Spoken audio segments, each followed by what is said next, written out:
Good afternoon, everyone, and thank you for joining us on today's webinar. My name is Mary Hitchings, and I'm the brand manager at Qualified Staffing. We appreciate the opportunity to share the next hour with you as we discuss how you can better protect your company during the current employment changes and what federal employment trends you need to be on the lookout for. At Qualified Staffing, we've always been committed to actively going the extra mile to find solutions that we can deliver to our clients based on their individual needs. So today, if you have any questions during the webinar, please utilize the questions tab on this presentation, and we'll be sure to address at the end of the session. So again, I want to thank everyone for taking time out of their day to join us. And I'd also like to say a big thank you to Drew Eckel and Farnham for putting this presentation together. I know they have a lot of really useful information ready to share with you today. So I'll turn it over now to our first speaker, Dan Niffen from Drew Eckel and Farnham. Welcome, Dan.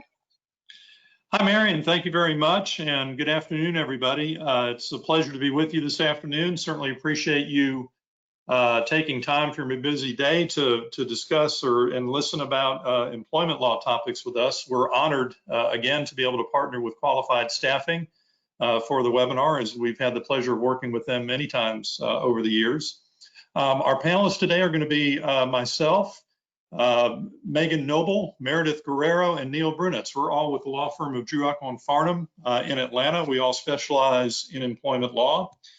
And what we'd like to take some time to chat with you about this afternoon, as Mary said, is just things that we're seeing that are trends, things that are hotspots, perhaps, for lack of a better term, that are going on in law, things that would be great to be paying attention to be looking out for. As we all know, employers tend to have a great big target on their back these days and can be sued for any number of things. Certainly everything that's gone on with the pandemic has only complicated that further. And as we talked about in our last webinar, there have been quite a few laws and changes just past this year that have added a number of responsibilities to employers, but they're really, perhaps even more importantly, layered on top of a lot of responsibilities and existing employment laws that are out there. So today, we're not really going to go at everything with an entire focus on the COVID situation or the coronavirus situation. We're going to talk about some different topics, and we're going to try to fill in for you as we go through them some of the ways in which the pandemic and some of the more recent laws have complicated that or added into that. The four topics we're going to address today, first of all, have to do with forecasts and trends in harassment, discrimination, and retaliation law. This is an area Megan Noble is going to talk to for us, and is certainly an area that has been prolific in terms of litigation and employer concerns for quite a while now, and those trends continue. Next, we'll talk about employment immigration law. That will be Meredith's topic. Certainly another area that has been growing tremendously over the last few years with all of the issues we've had politically regarding the immigration situation, and again, complicated further still over the last few months. Neil Brunitz then is going to talk to us about OSHA, which, as he'll explain to you, is quite a crystal ball at this point with everything that's going on there, and what OSHA is trying to do and figure out what to do in terms of our workplace safety. And then lastly, I'll talk to you about collective action wage and hour cases. If you've not had the pleasure of having to deal with one of these things, that's fantastic. If you have, then you're probably cringing. And what I will hope to talk to you about is, number one, for those of you who don't know, kind of describe what a nightmare that kind of case can be, and then the ways to avoid ever having to fall into it. So, and then, as Mary said, at the end, we'll try to leave some minutes for some questions and answers. If you would, put your questions into the chat box on your screen. And I know we won't, as always, get to all of them, but we'll certainly try to get to as many of them as we can. So with that, I will turn it over to Megan, who's going to be talking to us about retaliation, discrimination, and harassment. Megan? Thank you, Dan. And welcome, everyone. Glad to have everyone here today.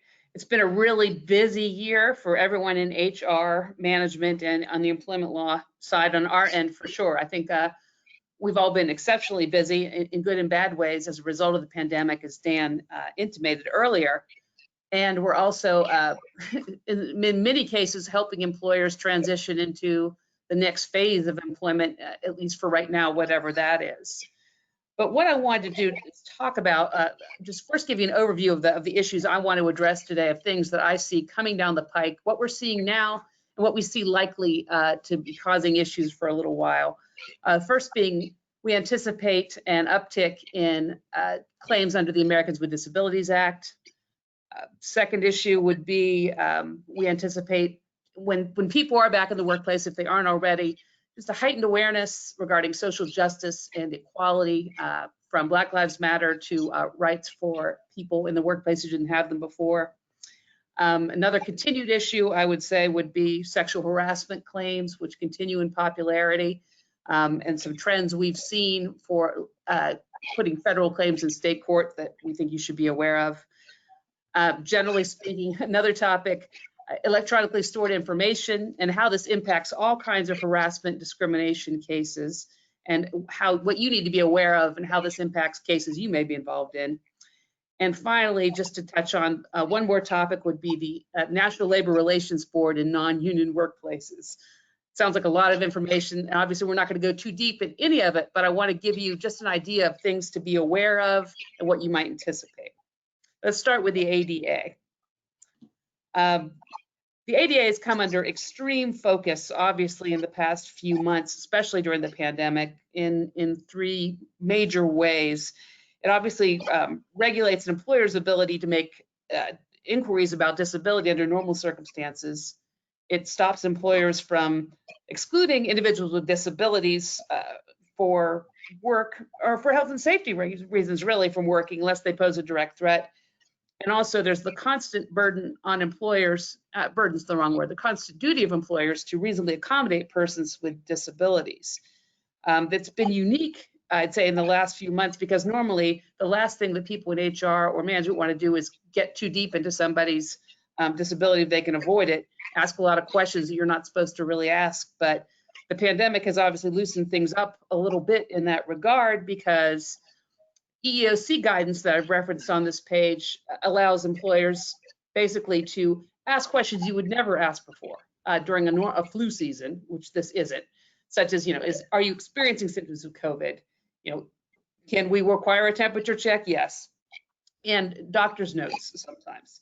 I think when I say doctor's notes, I think that we've all in previous seminars talked about the fact that unlike other types of leave granted under the pandemic, when the people were asking for it, doesn't necessarily have to be as documented as clearly as it used to be, which is kind of confusing for people. In other words, people are used to having a form that people fill out and all kinds of detail. And here, a lot of times you have to take what employees say at face value. But continuing on the ADA discussion, I would say one main thing we have observed is, and we will continue to observe as employees transition between in-person and remote work, are requests for accommodation. Employees with disabilities that put them at high risk for complications may request telework as a reasonable accommodation during the pandemic. Obviously, but employers are not obligated to allow employees to work remotely. That's really confusing. We've seen a lot of employers coming to us saying, well, Rosie has asthma and she's 66 and she wants to work from home, but we don't have work that she can do from home. We also aren't that crazy about her work product to begin with.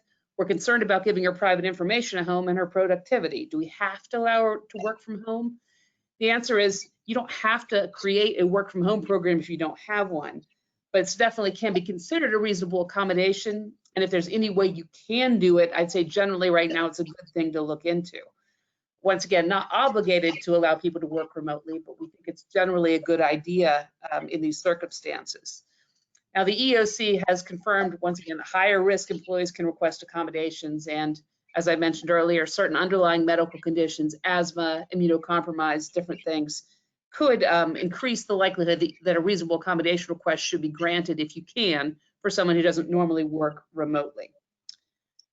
I would say that, but something to think about next would be whether or not doing so would be a hardship on your business. If we can go to the next area, you're all familiar with what an undue hardship is in terms of it's something that basically allows an employer the ability to say, you know what, we would like to accommodate this person, but simply too much for us to do so in plain terms.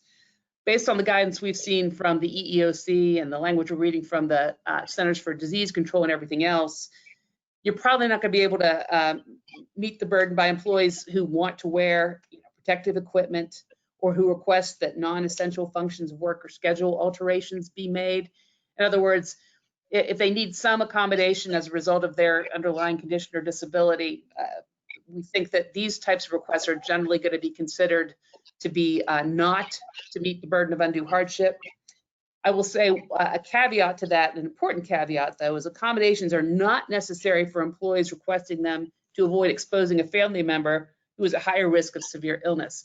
We hear this a lot, and it's a reasonable thought. People say, well, my husband has leukemia and I'm afraid of coming to the office because of giving him germs, may I work remotely?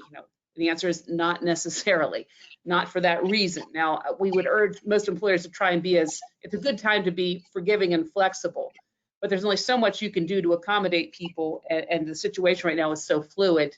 I would say just document your efforts carefully and know that you aren't really obligated to help go that far for family members, people that aren't the individual person, not someone who's suffering from COVID, but just who suffers from an illness that makes them concerned about potentially bringing something home. In terms of ADA expectations, what we expect as in the next, I'd say 6 months to a year, we're going to see disability discrimination claims by employees who have been reduced or furloughed, whose hours have been reduced or furloughed, either because they had COVID or because of request for accommodation. And we expect retaliation claims by employees who have been denied remote work or who are allegedly terminated for complaining about unsafe working conditions. Won't go too deeply into this now, but we've certainly seen employers struggling with employees who are making social media posts about the conditions of the workplace, posts that talk about how the conditions are unsafe, how the employer is not providing PPE for employees, all kinds of different things. And it's a real tightrope there in terms of your ability to stop people from making negative comments while also not potentially trampling on their right to engage in what's called concerted protected activity. So I guess the expectation there is just be cautious in terms of following your policies to the letter, and be aware that we're expecting kind of an uptick in ADA claims as we move forward.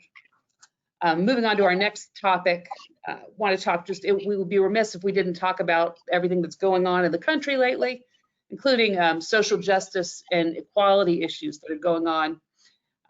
Obviously, we had a landmark ruling this year in terms of Title VII, protecting employees from discrimination due to sexual orientation or transgender status. The country as a whole is seeing national protests over racial justice in particular, and just a general heightened awareness for employees, coupled with the fact that businesses are struggling right now, who have lost a lot of business, puts people in a really difficult situation. In other words, many businesses want to respect the rights and beliefs of their employees, but they're also struggling to make sure the employees don't offend their customers or other people they sell things to or other employees. It's very, very difficult. We've heard struggles from people talking about employees wanting to wear, for example, Black Lives Matter paraphernalia to work, because that's a social justice movement has become very reputable, and a lot of large companies are embracing it. Some small companies aren't. You have to be very careful about how you respond to something like that. One recommendation we've given employers before has been to just basically preclude people from wearing anything that isn't company related if you can. If you have a uniform, it makes it a little easier. It's harder when that's not the situation. And you also don't want to risk alienating people in your workforce for wearing, just in the same way that perhaps you would prohibit anything that expressed a personal opinion, political gear, other things. You can probably include social justice comments, whether it be Black Lives Matter or something else, just because you definitely have a lot of opinions going on this, and these things can be disruptive in the workplace. But it's definitely a balancing act. And I think one suggestion we would have would be for you to review your handbooks and your policies in terms of what you say about their ability to wear clothing or stuff that expresses their personal opinion. I think another impact that the social justice movement has had this summer has been, I think, an increased focus on pay equity is something we can all anticipate. People are going to be looking at their paychecks and talking about, well, are people of a certain color getting paid more than I am? Are women getting paid less than men? All these issues that have been kind of, boiling for a long time, I think have really come to the surface now. And before the pandemic, as we all know, it was very difficult to, frankly, get a lot of employers were struggling to find good employees. I will say for millennials, in terms of recruiting and retaining millennials, we're seeing more and more of a need of employers to do more than just pay lip service to acknowledging the importance of social justice and equality in the workplace.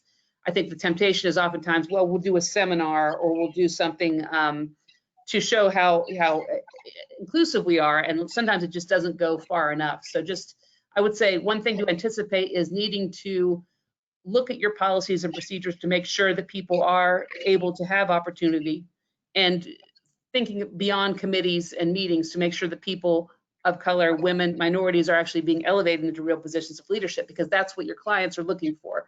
They want companies that reflect what they do. And along those lines, in the same vein, we do anticipate an uptick in EEOC charges potentially as people come back to work, because people are more comfortable speaking out about, speaking truth to power, speaking their mind about issues that are troubling. So we expect an uptick in EEOC charges as the year goes on. The next topic I wanted to touch on was sexual harassment. Obviously, Me Too was a huge and powerful movement, social justice in its own right. Retaliation claims continue to be extremely popular, and we don't see that going away anytime soon. The hard part about retaliation in a sexual harassment context is, or any context, is it doesn't matter if that there's actually truth to the allegation, or if the employer determines there is no truth to the allegation, it's just the allegation's made.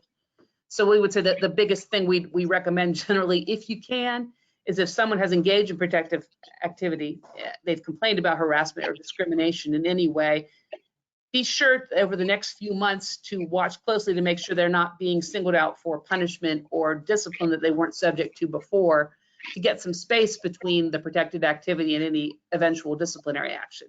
Obviously, everyone has policies that prohibit people from being punished by anyone in the event they complain about retaliation or harassment. In practice, though, sometimes some supervisors get angry when people complain about them, and sometimes you suddenly see someone being written up every day for being late. So just be aware of that. It's one of the more popular claims. It's very easy to prove comparatively.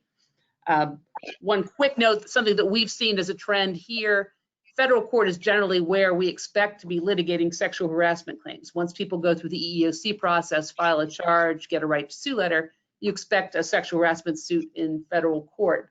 Lately, we've seen some weak sexual harassment claims in particular being brought in state court, not as sexual harassment, but as just assault and battery claims or emotional distress claims.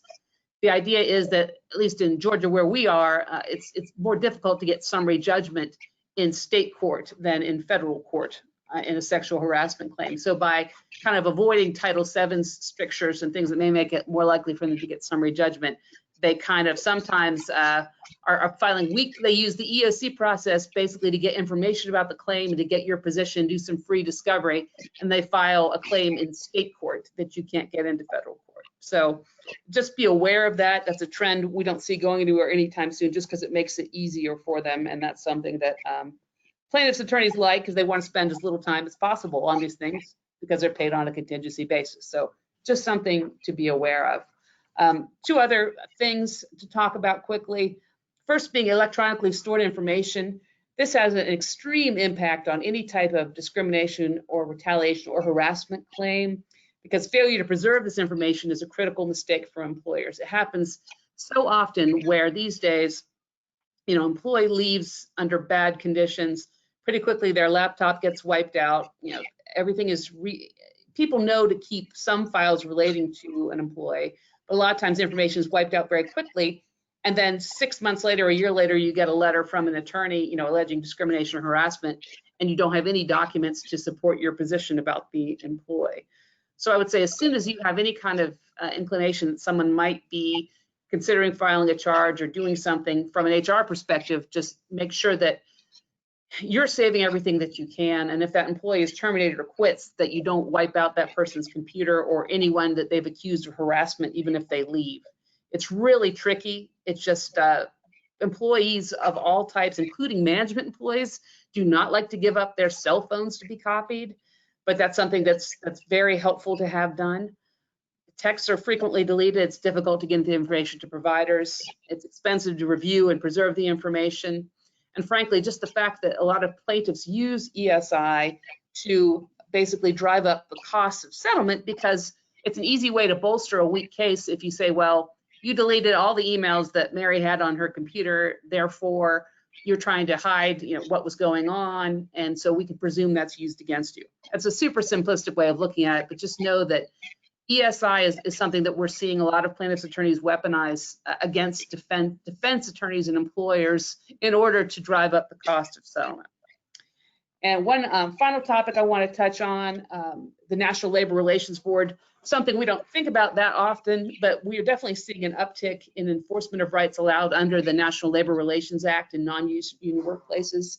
The way it comes into play that we've seen recently is sometimes employers will prohibit employees from talking about their paychecks, their compensation, their bonuses, and see nothing wrong with that. They say, well, it's our policy. We don't want anyone talking about what they're paid. It's nobody else's business. They shouldn't talk about that.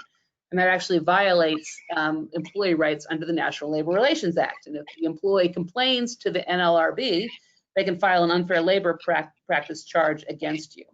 So I think this is a very common, there are several other causes of action under the NLRA that are common, but we're seeing I'd say the most common one we've seen lately is that employers mistakenly prohibit people from talking about what they get paid or how they get compensated, and that causes them all kinds of trouble if the NLRB gets involved.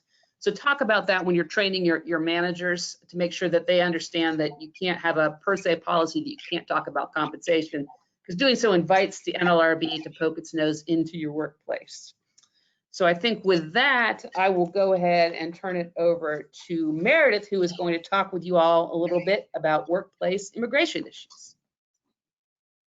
Thank you, Megan, and thank you everyone for joining us this afternoon. I'm going to do kind of a mixed presentation. I'm going to refresh your memory on some of the requirements for employers as far as confirming an employee's employment eligibility, but also discussing the temporary changes that have been put in place to address, changes to the workplace from the pandemic.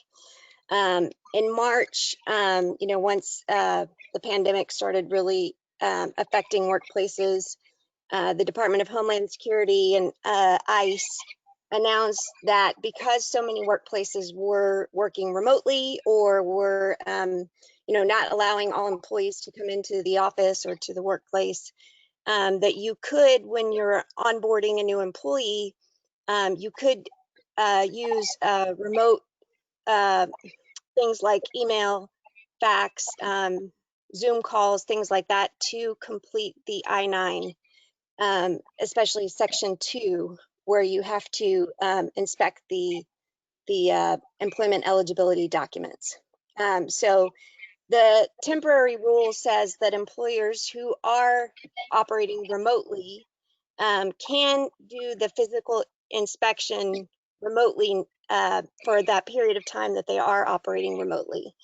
You still have to inspect the documents, but you can do it over a video link or fax or email. So we all know that normally when you're completing the Form I-9, you have to see the person who is signing the I-9 form has to actually inspect the original documents when they're completing Section 2 of the Form I-9. So if you are operating remotely, you're able to do that inspection remotely. And that still has to be done within 3 business days of the employee's first day of work. Section 1 still must be completed no later than the first day of work.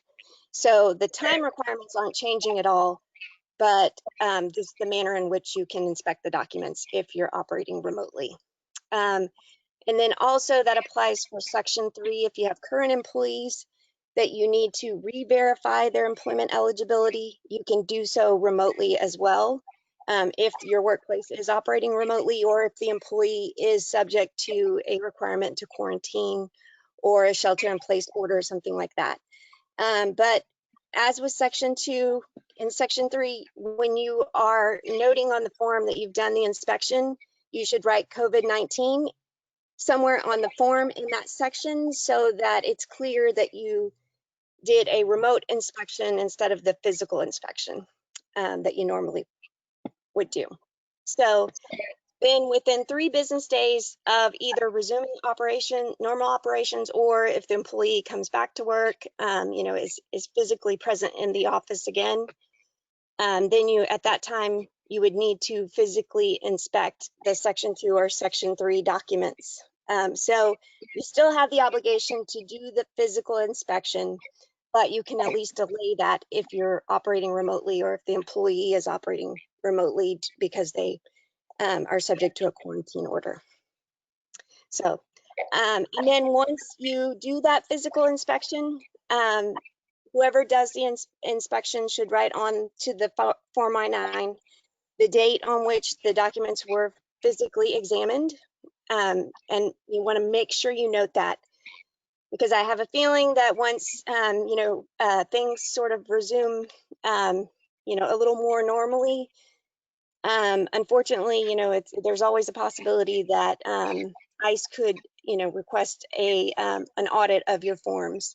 And so you want to make sure that if the employee is back working, or if the workplace is back open, then you want to do that physical inspection and make sure that's noted on the I-9 form.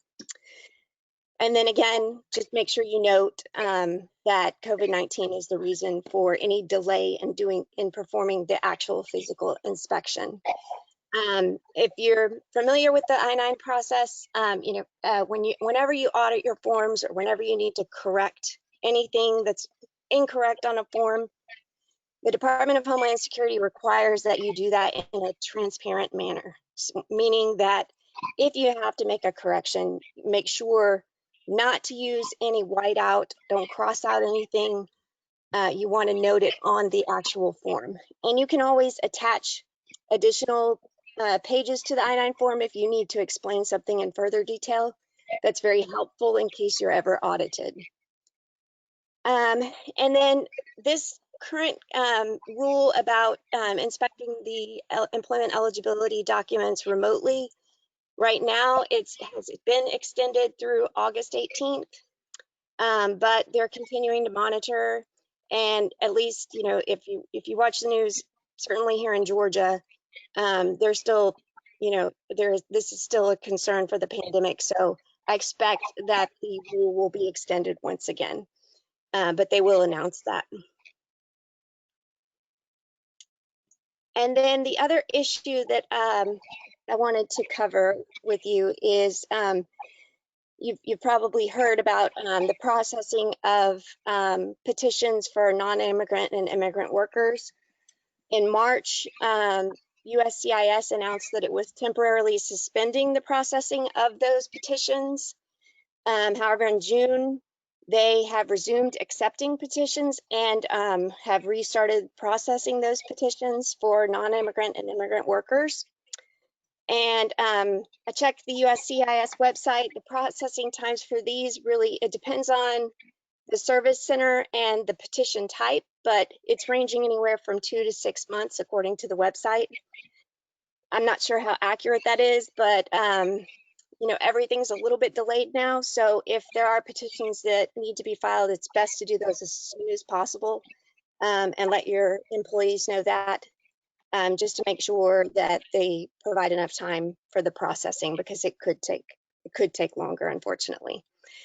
And then the final thing I wanted to note is if you do have employees who are, that live internationally, that are traveling outside the country or the state, you always want to be mindful of any quarantine requirements for any employees that are traveling outside of the state or country and then returning to where they work, because they may be subject to a quarantine requirement, and you'll want to make sure that they do that and they're not reporting to the workplace during that period of time that they should be quarantining. And now I'm going to pass it over to Neil Burnett, and he's going to give you an update on OSHA.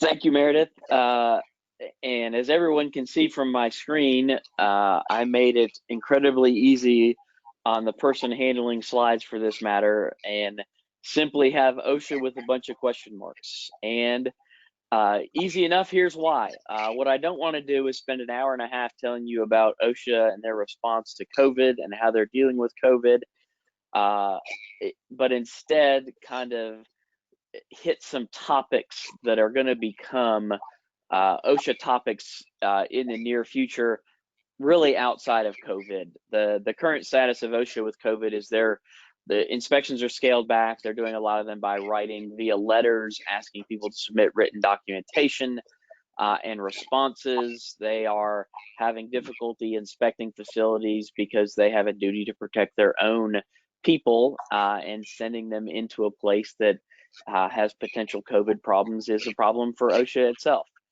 They're also not getting very good press in the news media with regard to meatpacking plants suing them and other issues regarding their alleged failure to keep work sites safe, which is really what they're tasked with doing anyway.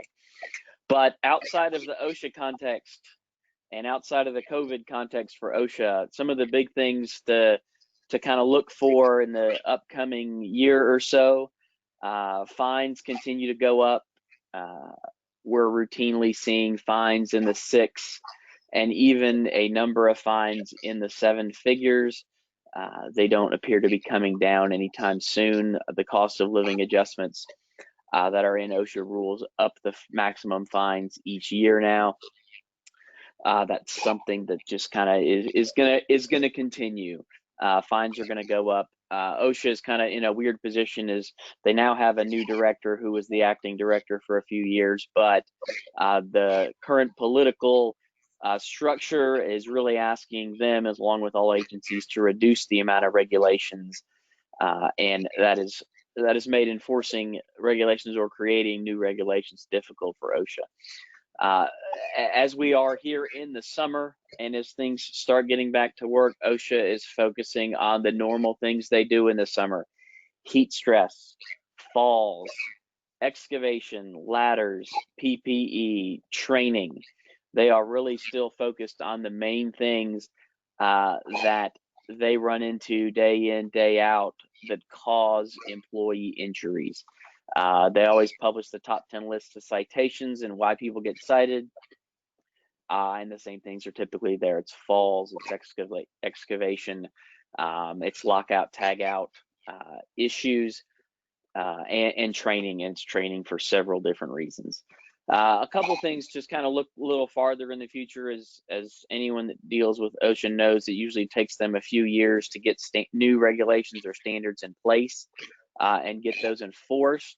They did that with the new crane standard and the new beryllium standard just recently.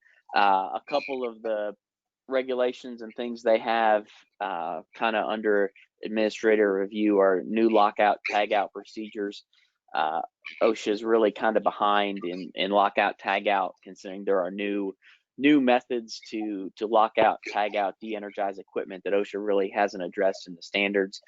And then powered industrial trucks, forklifts, things like that. OSHA is also behind when it comes to the types of equipment that are being operated inside facilities and around facilities. So those are 2 items that I believe are up to be rewritten on the legislative agenda, but it's probably going to be a couple years before any of those get enforced. One thing I think of that hasn't been mentioned in the regulatory or administrative agenda, but I think it's going to come up is an infectious disease policies and procedures. The COVID has brought to light quite a large hole in enforcement for OSHA regarding these type of diseases and how employers should do their best to protect. So I suspect that's going to be one thing that OSHA is going to have to consider in the future, and we may see a new requirement regarding infectious disease procedures and protocols coming sometime in the future. If you don't have one in place, it's probably a good time to start thinking about that and maybe get ahead of the curve. I know a lot of places are doing that with regard to returning to work here after the initial COVID lockdowns. but it's something that's going to come up, and if you don't have one, it's going to look very bad to OSHA of why you're not using one to protect your employees as they return back to work. One last thing that hasn't really come up, but it comes up in the news media every once in a while that OSHA struggles with is cannabis, how to deal with it, how to test for it, are tests any good? And as certain states legalize it and certain states have it not legalized, OSHA is really struggling to deal with cannabis, and I suspect that is something they are going to have to address sometime in the near future. I promised Dan that I would make this point short and sweet and not get too dug into COVID and OSHA's kind of approach to how they're dealing with COVID. So I wanted to hit the highlights of things that are upcoming for OSHA in the next 6 months to a couple years. And that's what I have. Dan, I will turn this back over to you. Okay, thanks, Neil. And again, just as a reminder, if you've had some questions as you've been listening to the topics and as we talk about the next topic, just use the chat box, send them in, and we'll try to get to as many of those as we can at the end. My topic has to do with wage and hour laws and a specific kind of lawsuit that we are seeing more and more of over the years, known as a collective action. The first thing to do is to talk about what this thing is. It sounds a little bit like a class action, and that's what many people mistake it for. And it is very similar to that, but it actually is a very specific kind of lawsuit that was created under the Fair Labor Standards Act. That's an 80-year-old law now, passed way back as part of the New Deal legislation in the 1930s. This is the law that gave us the minimum wage, regular work week, mandatory overtime, and most of the other rules of wage and hour law that we're now just completely familiar with. One of the other things, though, that was established way back when by the Fair Labor Standards Act is the ability for employees to pursue claims under that law collectively, which is where we get the name for collective actions. And it's no more complicated than one or more employees simply gathering together to pursue what they would claim are improper wage and hour practices. And the requirements are just that easy. As you see on the screen here, all you really need is an allegation of an FLSA violation that affects what the law describes as similarly situated employees. So in a nutshell, that's what a collective action is. What is the big deal about that? And perhaps the best question of all, why are they so expensive? Because they are enormously expensive. Let's kind of go through those questions a little bit. One of the main reasons why collective actions get so expensive in such a hurry is that what happens almost immediately when a plaintiff files a collective action, typically it's one or maybe just a handful of employees or former employees. Can be somebody who used to work for you, who's still within the statute of limitations to claim a wage and hour violation. They will file a lawsuit, and included in their allegations of some improper practice will be the notion that that they wish to pursue this claim for themselves and on behalf of everyone else who is similarly situated. That when they invoke that part of the Fair Labor Standards Act, one of the first things that the court will then do is to conduct what's called a conditional certification hearing. Now, what this sounds like is something that ought to maybe, in a common sense kind of way, head off the expensive part of this case at the outset, but it really does not. What's going on here is the procedure for the court to take a look at the case just preliminarily, before there's been any discovery, before we really have a chance to gather a whole bunch of evidence, and make two simple determinations. Number one, does it appear like there might be a violation? And the cases that have interpreted this statute say there only needs to be a modest showing.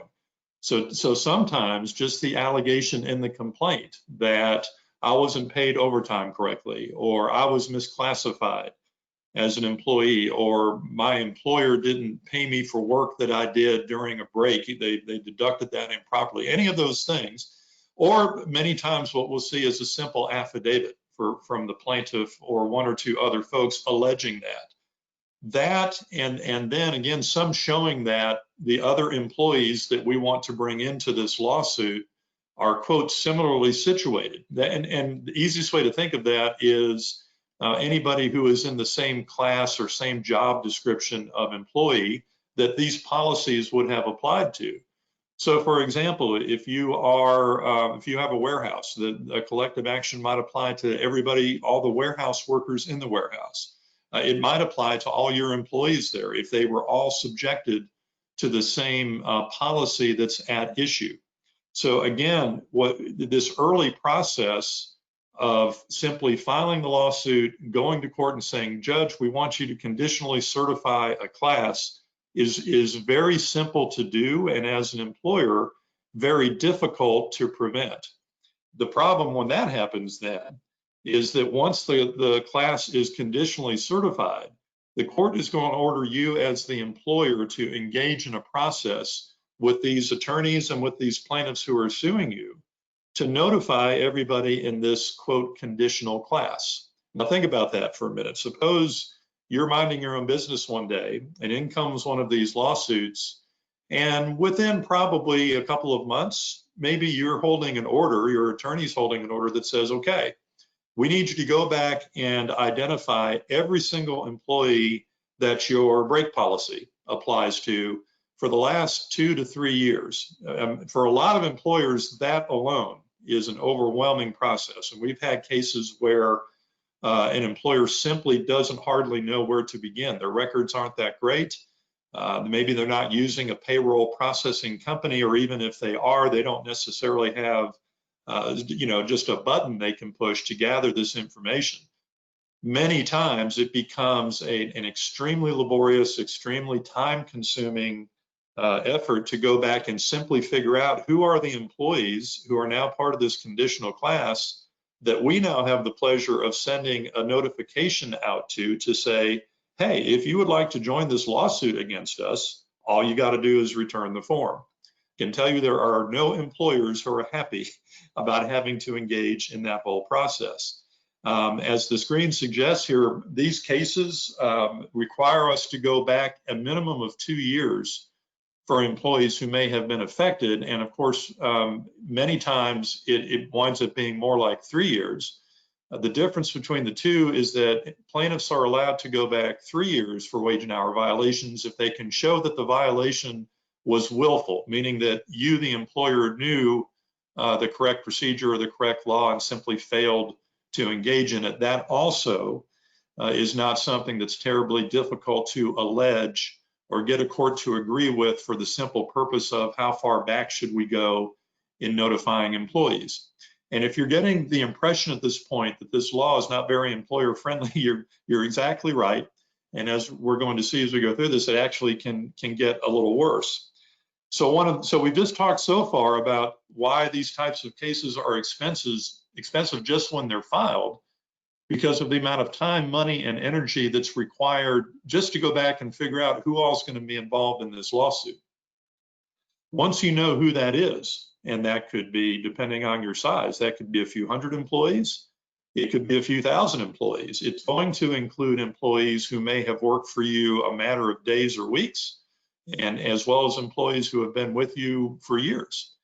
So it is a wide-ranging calculus that you get into to try to figure out who's in the class, how long did they work here, even if what they allege is true. For example, we defend cases where frequently an allegation is, I wasn't paid for all the time that I actually worked. And how that usually arises is an employer who has folks on a schedule, as we all do, and presumes incorrectly that it's okay to simply pay folks for the amount of time they're on the schedule. That is not what the law has ever said. The law says you have to pay employees for their hours that they actually work. And your remedy as an employer, if somebody is supposed to start work at 8, but comes in on their own and starts working at 7:30, the remedy is not to not pay them for that extra half hour. The remedy is you pay them if they're working, and you admonish them that they are coming in too early and that they are only to report to work at the time that they're scheduled to do so. And it becomes a disciplinary matter if they continue to violate that. But what it is not, and where a lot of employers wind up in this kind of litigation, is they simply pay folks based on their schedule, not based on when they're actually working. So you can imagine if you're dealing with that kind of issue with a class of employees, let's just say it's even a few hundred, trying to go back 2 or 3 years and figure out for each one of them, when were they scheduled, when did they show up, and when are they now saying that they were working that they weren't paid for. Just the logistics of these types of cases get very time intensive. And that's not even talking about, as you see on the screen here, gathering wage records, personnel files, company policies, all the things that we're going to have to produce after the class is conditionally certified, and then we get into discovery. As Megan mentioned, in discrimination and retaliation cases, electronic discovery is an enormous issue in these kinds of cases as well, since any emails, texts, phone records, anything that could lead to the discovery of any relevant information about the wage and hour violation is fair game. So as you might expect, what we get from plaintiffs' attorneys is a request that reads something like, we want you to produce any and all emails, text messages, voice recordings that have to do with any of the collective class plaintiffs' pay scale, break periods, time that they were reported to work, and anything like that. Simply doing the search for those kinds of things is also enormously time consuming and typically very expensive. And then, of course, we also have depositions. One of the things that's true about any Fair Labor Standard Act case, whether it's collective or individual, is unlike virtually every other employment law out there, it's not just the company that can be sued. The Fair Labor Standards Act explicitly allows for individual owners and company directors to be sued as co-defendants in the lawsuit. At a minimum, that means those folks then are very liable to be deposed. So you can imagine in a collective action, apart from the fact that you can be dealing with hundreds or thousands of plaintiffs, and from our end on the defense side, that means how many of these folks is it really worthwhile or cost effective to depose? You can count on a large number of company folks, certainly HR folks, managers, people that were involved in the handling of pay issues to be subject to deposition. So when you start thinking about all of that, that all by itself, just the process is expensive. But just to add insult to injury, if you start looking very much at, all right, let's suppose we had a violation. Let's suppose we didn't know this longstanding rule that you have to pay folks for when they work, not just when they were on the schedule. And we now understand we have at least some problem there. Well, you start doing the math, the plaintiffs are entitled to their unpaid wages. They're also entitled to what the FLSA refers to as a liquidated damage of double whatever their actual damages is. So you add that on top of their wage loss. And then the very worst part of all of this is that the plaintiffs, if they are considered prevailing, which means they simply obtain some relief. That doesn't mean they win the whole case. That means they just won part of it. We then have to pay for all of their attorney's fees. And this is where plaintiffs' attorneys have really zeroed in on these types of cases and why they have become so much more prevalent, and why, for example, when you see attorney advertising these days, you don't just see things like personal injury and workers' comp claims and those kind of things. Many times the advertising is all about, is your employer paying you correctly? There are law firms out there these days that are devoted to these types of collective actions because they've come to understand how expensive they can be to defend. Frankly, how many employers out there do not understand wage and hour law and do not pay folks, according to every letter of the rules and regulations. And they know if they can get one of these cases filed and to court, they stand a very good case of getting several $100,000 in recovery, most of which will be their attorney's fees. As you can imagine, they will spend or record, I should say, as much time as they possibly can in order to go to court. And it's not uncommon at all. In fact, it's rare that it's not the case that the plaintiff's attorney's fees don't dwarf what they actually collect for their clients. So when you start adding all these things together, it's pretty easy to see why these types of cases are so dangerous for employers and why they are so expensive. It's very, very easy to allege. It's very easy to create a collective class. The amount of time and effort and money that employers wind up having to spend to delineate the class, to notify them, to do discovery, and to defend the cases becomes astronomical very quickly. There are some forms of insurance out there these days. That was not always true. It was the case for most of my career that insurance policies did not cover wage and hour claims. Some now do. It obviously affects your premium fairly dramatically, but even most of those will have a fairly significant deductible. So again, these types of cases for an employer seriously can be life-threatening to the existence of the company. If you are a small employer, especially, or a medium-sized employer, most of those size employers are not equipped financially to handle a lawsuit of this magnitude. So it really can, for some employers, become a bet the company kind of case. All right, I've done nothing but give you bad news for about 15 minutes now on what's so bad about this law. Let me give you some good news and what you can do as an employer to prevent this kind of case from ever happening. And the good news is, unlike some of the cases we defend, where it's really just a matter of, you can't ever stop a disgruntled employee from going to the courthouse, there are a couple of things that any employer can do to almost, if not guarantee, come pretty close to it, that you're not going to be betting the company or getting into this type of highly significant litigation. And the first thing, which is very basic and may sound a little bit common sense, but it's just absolutely true, is you really should make sure you're paying your employees correctly. The way to do that is an audit of payroll procedures, and you would be shocked. The studies that are done periodically, year in and year out, show that something like 70% of all employers in the country have some FLSA violation. And that does not mean that most employers are trying to cheat their employees, just the opposite. It simply means that there's a lot of employers out there who don't have the time or haven't made the time to figure out the complexities of the FLSA and what the rules are, which, for example, are not necessarily common sense themselves, as we talked about with paying folks based on what they're actually doing versus their schedule. The three areas that employers miss most frequently are that one, what's referred to as pay for hours worked.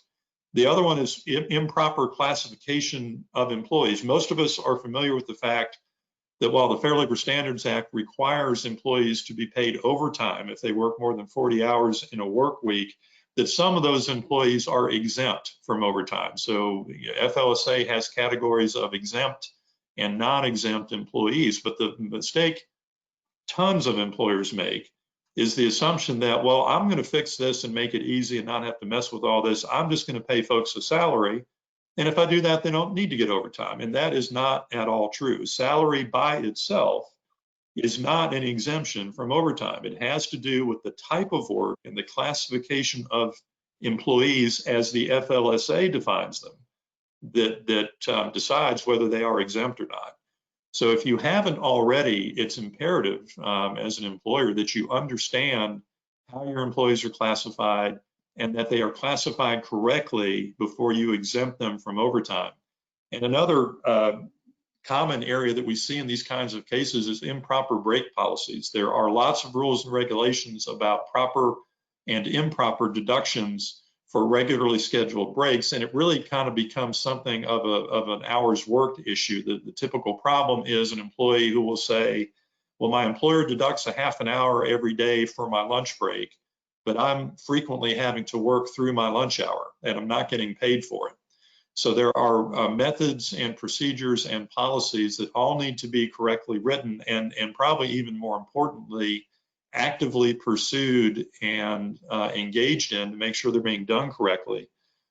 So that if you then get a disgruntled employee who files a collective action, you have defenses. You can actually trot out the paperwork and not be concerned about being dragged into that kind of lawsuit. Another remedy which just got handed to us by the Georgia Supreme Court just a couple of years ago, which has been a very touchy subject, both politically and in the workplace, is an arbitration agreement. Many employers have their employees sign arbitration agreements for the purpose of trying to avoid litigation.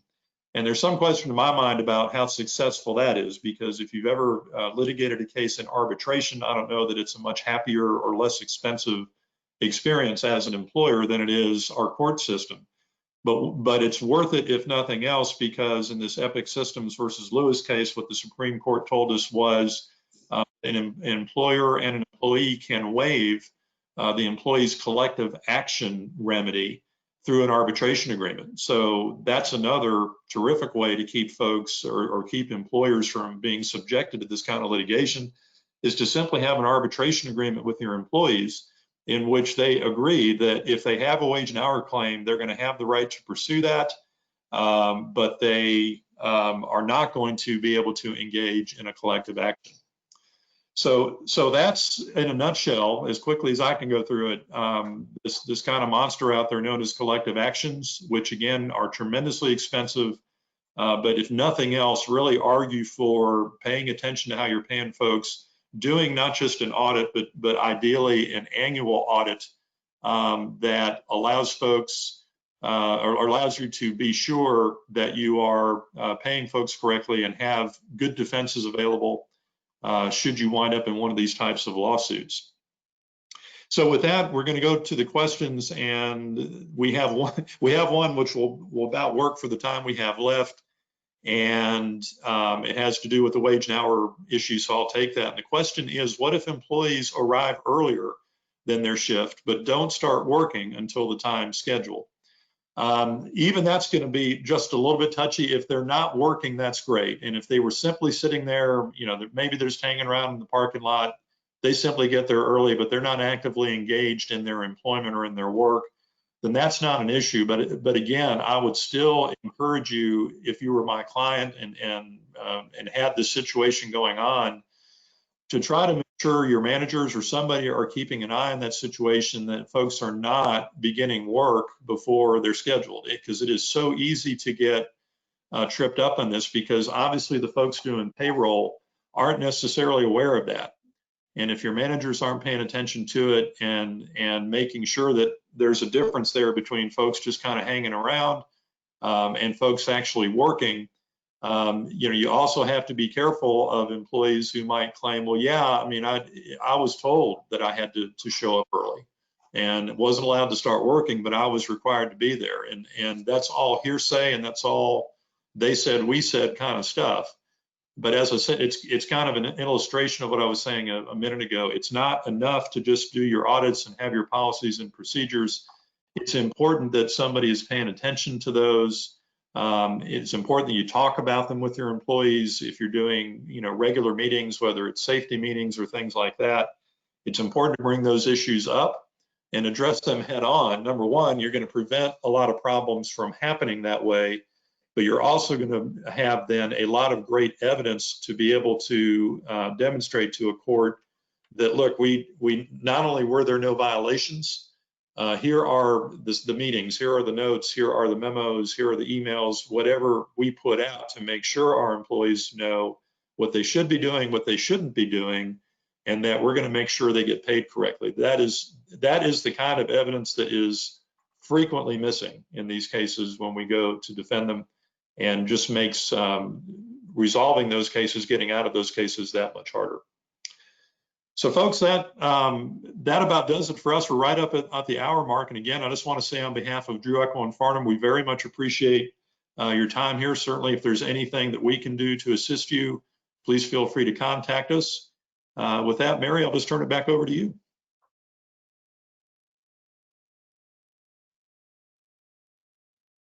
Thank you, and thank you for joining us today. And I think that's the end of it.